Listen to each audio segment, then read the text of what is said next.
안녕하십니까. 엘리학원 대표 임재입니다. 예, 제가 오늘은 여러분들한테 한 가지 팁을 이제 안내 드리고자 이렇게 이제 카메라 앞에 섰고요. 사실은 이제 멀리 이제 외국에 계신 분께서 이제 자녀분을 이제 미국 보딩스쿨로 이제 보내려고 하는데 이제 저한테 이메일로 이제 문의를 주셨어요. 그래서 이제 어떤 부분이냐면 이제 좋은 보딩스쿨로 이제 보내려고 하는데 이제 ESL이 있는 학교로 이제 보내면 이제 나중에 학생이 이제 AP를 받는데 또 이제 어려움이 있기 때문에 결과적으로는 이제 GPA를 깎아먹는 거 아니냐. GPA를 높이지 못해서 이제 이제 명문대학교에 이제 못 가는 거죠.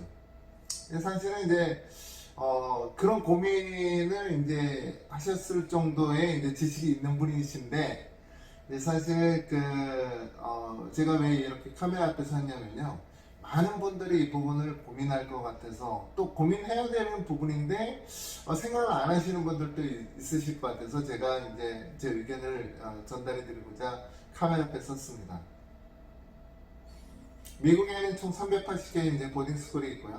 그 중에서 이제 한 80개 정도가 이제 괜찮은 학교들이에요. 이 괜찮은 학교들은 사실 이제 제주국제학교 기준으로 해서 이제 제가 괜찮다라고 하는 거고요.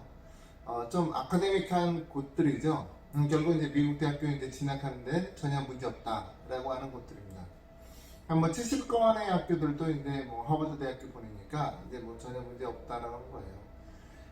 이 80개 학교들 중에서 ESL이 있는 학교도 있고 그렇지 않는 학교들도 있어요. 비율로 본다고 그러면은 대략적으로 한 절반의 학교들은 ESL이 없고 또 절반의 학교들은 ESL이 있는데 ESL로 이제 들어간다라고 했을 경우에 인터내셔널 학생이 그 학생은 이제 학교에 따라서 그 ESL이 몇 단계로 나눠져 있느냐에 따라서 또 다른 대우를 받습니다.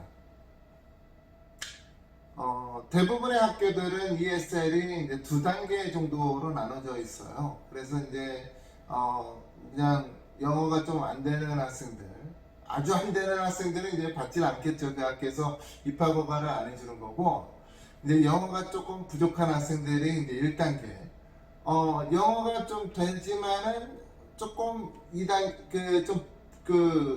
네이티브 학생들이랑 비교했을 때는 현지 학생들이랑 비교했을 때는 좀 안 된다라고 해서 이제 2단계를 놓는 학교들도 있고요. 또 심지어는 세턴 세메리처럼 이제 3단계를 놓는 학교들도 있어요. 이제 보통 이렇게 2단계를 놓고 있는데 아주 부족한 1단계에 있는 학생들 같은 경우에는 사실 사회 과목이라던가 다른 과목에도 사실은 영향을 좀 받을 정도로 듣고자 하는 커리큘럼을 완벽하게 다 들을 수는 없어요. 그런데 이제 2단계에 들어가 있는 학생은 대부분은 영어 과목에만 좀 ESL을 듣게 되고 다른 과목은 상관이 그렇게 있지는 않습니다. 사회 과목 들어갈 수 있고요. 그런데 이제 공통적인 건 뭐냐면 ESL을 운영을 하는 학교들은 인터내셔널 학생들이 이제 ESL 수업을 듣는 것은 이 학생이 다른 외국어 수업을 듣기가 힘들어요. 근데 사실 저한테 문의한 학생 같은 경우에는 이미 다른 나라, 그러니까 외국에서 이제 우리로서는 이제 제1외국어인데 그 학습이 잘 되어 있기 때문에 일반적인 한국에 있는 일반적인 학생들과 달리 ESL 듣더라도 스페니쉬를 갖다 같이 듣거나 아니면 또 프렌치를 같이 듣거나 이럴 수 있을 거예요. 근데 이제 일반적으로 이제 한국에 있는 역삼중에 다니는 학생 또는 대청에 다니는 학생들 같은 경우에는 ESL로 이제 학생이 들어가는 순간 이 학생이 스페니쉬나 아니면 라틴이나 다른 외국어를 들을 수가 없습니다. 이제 많은 학교들이 이렇게 이제 하고 있고요.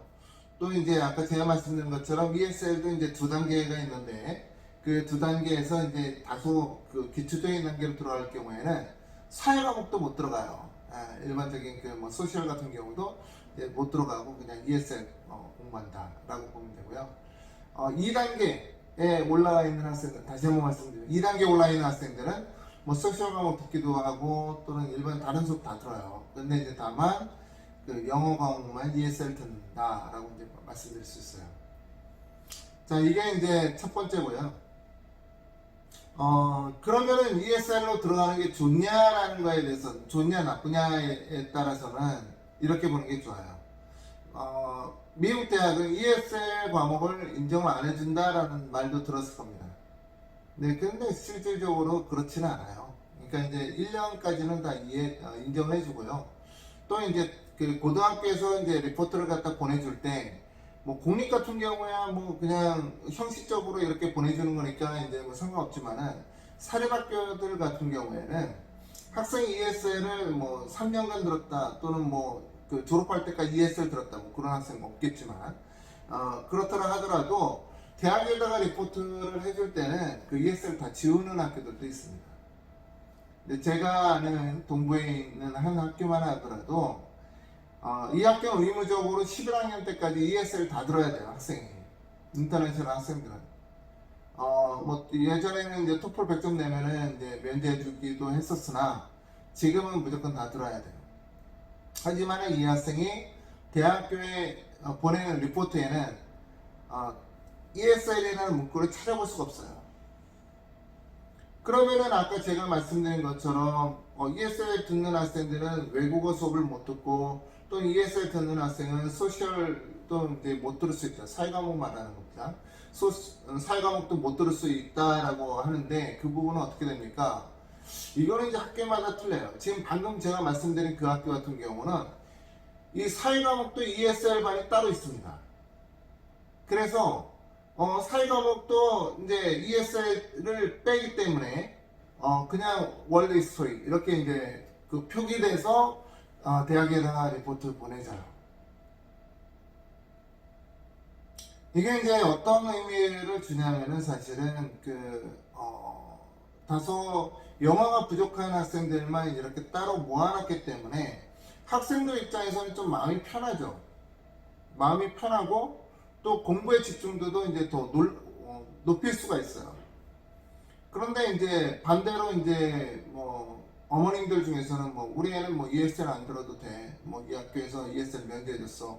라고 하시면서 이제 어깨 뽕 하시는 분들이 있는데 사실 역지사지로 이렇게 보시면 돼요. 휘문고등학교에 베트남 애가 이제 한국말 좀 한다고 해서 그냥 들어갔는데 왜냐면은 휘문고 입장에서는 이 베트남 학생을 갖다가 케어할 다른 방법이 없는 거예요. 그러니까 그냥 너 그 한국말 조금 하니까 그냥 일반 그 국어 수업 들어라고 했는데 국어 수업이 완전히 뭐 시 외우는 거고 그 다음에 뭐 고전 이렇게 보는 거고 뭐 이러면은 애는 사실은 다른 애들은 다 거기에 맞춰가지고 뭐 수업할 텐데 그 외국에서 온 그 학생 같은 경우에는 멍 때리는 시간이 되겠죠.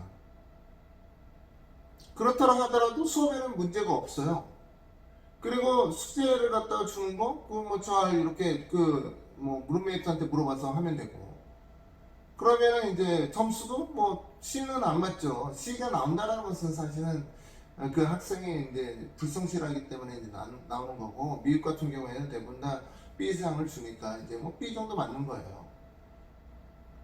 그래서 뭐 그게 과연 좋을까? 이것들도 이제 생각을 해봐야 돼요. 그래서 차라리 ESL 클래스에 들어가서 학생이 정말 영어를 배우는 시간. 만약에 역지사지로 이제 휘문고에서 무슨 국어 시간에 인터내셔널 학생들만 따로 모아놔서 정말 우리나라 뭐 고시를 갖다 배우든 뭘 배우든 가르친다고 했을 때 그 외국인 학생들은 좀 더 마음 편하게 자기가 하고 싶은 말을 하고 또 그러면서 배우지 않겠어요? 멍 때리진 않을 것 같아요. 그래서 ESL 클래스 들어가는 게 그렇게 나쁜 일은 아니다라는 걸 말씀드리려고 합니다. 그래서 뭐 좀 특출난 학생들, 즉 영어가 토플이 100이 넘는 학생들은 가급적이면 ESL이 없는 학교로 가는 것을 저는 권장드리고요. 그런데 영어 토플이 100점이 안 넘는 학생들, 노력해서 100점이 아니라 지금 딱 이 시점을 말씀드리는 겁니다. 이 시점을 말씀드려서 100이 안 넘는 학생들은 이제 사실 뭐 노력해서 100점 나오는 건 아니에요. 그냥 꾸준히 그동안 영어를 해왔던 학생들 같은 경우에는 ESL 없는 학교로 가는 게 좋고, 지금 뭐 이런 준비가 안 돼 있는 학생들은 그냥 ESL 있는 학교에 가는 것도 저는 나쁘지 않다라고 이제 봅니다. 마지막으로 이제 이게 GPA에 영향을 미치는 부분에 대해서 이제 말씀드리고 싶어요. 자, 사실 레귤러 클래스로 이제 들어가서 영어를 이제 뭐 A를 받는다 그러면은 뭐 그 학생 뭐 ESL이 필요 없었던 학생일 거예요. 근데 이제 ESL이 필요한 학생이 빠둥빠둥 우겨서 또는 이제 어떻게 뭐 그냥 해서 그냥 레귤러 클래스로 들어갔다라고 할 경우에는 레귤러 클래스에서 영어 수업을 A로 받기가 어려울 겁니다. 받았다라고 하게 되면 그 학교의 수준이 조금 의심되고요. 그리고 이제 보통은 이제 B 정도 맞거나 아니면 C가 나올 수도 있어요. 그래서 저는 사실은 우겨서 레귤러 클래스 들어갈 이유가 없다. 그리고 레귤러 클래스 들어간다고 해서 이 학생이 영어를 뭐 AP 잉글리시를 들을 가능성은 없어요. 여기에서 처음에 토플 시험 봤는데 100이 안 넘은 학생이 미국의 고등학교에 가서 뭐 11학년 때 뭐 AP를 듣는다, 이건 상상하기도 어려워요. 불가능에 가깝기 때문에 그냥 뭐 아까 저한테 이제 이메일을 주신 분이 AP랑 관련이 있냐라는 거에 있어서 영어는 관련이 없다라고 제가 말씀드리고, 다만 이제 사회과목 같은 경우에는 약간 다르죠. 사회과목 같은 경우에는 이제 9학년 학생들은 이제 보통 월드 히스토리를 듣습니다. 세계사를 듣게 되는데, 이제 ESL을 이제 들어간 학생들은 세계사를 갖다가 못 들어가요. 많이들 못 들어갑니다. 그런데 이제 또 아까 제가 말씀드렸던 동부의 한 학교는 ESL 월드 히스토리를 만들어놔서 이제 들어갑니다. 그러면은 이제 세계사를 이제 9학년에 들어간 학생들은 이 학생은 나중에 11학년 때 또는 10학년 때 이제 AP 월드 히스토리를 이제 들을 수도 있겠죠. 그래서 이제 GPA에 영향을 받을 수도 있을 겁니다. 또는 이제 세계사를 못 들었기 때문에 10학년 때 남들은 AP 이콘이라든가 AP 마크로 매크로죠. 뭐 그런 AP 이콘이라든가 아니면은 AP 사이콜로지를 갖다 들을 수가 있는데, 자기는 9학년 때 세계사를 못 들어서 10학년 때 그때서야 뭐 월드 히스토리 듣게 돼서 다른 학생들보다 AP를 못 듣는다. 그 결국은 GPA가 이제 전체적인 뭐 웨이트드 GPA겠죠. 가산점 매겨지는 GPA에서 좀 딸린다 라고 하는 건데, 사실은 이럴 가능성은 그렇게 많지는 않지만은 뭐 이런 가능성을 갖다가 놓고 본다라고 하면은 뭐 벌어질 수도 있는 일입니다. 때문에 이제 이런 경우에는 사실은 제가 이제 방법이 있어요. 썸머를 꼭 이용해라. 즉 썸머 기간 동안에 자기가 못 들은 과목, 예를 들어서 월드 히스토리를 갖다가 이제 ESL 듣기 때문에 이제 월드 히스토리를 못 들었던 학생들은 9학년 끝나고 난 썸머 8주 동안에 괜히 SAT 학원 뺑뺑이 돌지 말고 자기가 못 들은 과목을 메이크업 할 수 있는 그 기회의 시간으로 가져라. 즉 썸머 기간 동안에 8주 동안에 월드 히스토리를 듣는다 그러면은 이 크레딧을 대부분 학교들은 인정해 줍니다. 때문에 학생이 10학년 때 월드 히스토리를 안 듣고 다른 학생들처럼 AP 이콘이라든가 뭐 AP 마이크로 매크로 같은 거죠. 그리고 또는 AP 사이콜로지 또는 이제 또 다른 AP 수업을 갖다가 들을 수도 있다라고 말씀드릴 수가 있어요. 그래서 우리가 이제 여러 가지 다 방법이 있습니다. 그래서 이제 전문가와 상담하시고 이제 뭐 좋은 의견을 주셔서 좋은 질문을 주셔서 이렇게 영상을 찍게 되는 건데요. 또 다른 궁금한 부분들이 있거나 이럴 경우에는 저한테 좋은 질문을 해주세요. 그러면은 제가 또 여러분들한테 이렇게 공유할 수 있도록 영상을 올리도록 하겠습니다. 자, 오늘은 이렇게 제 영상을 마치도록 하겠습니다. 감사합니다.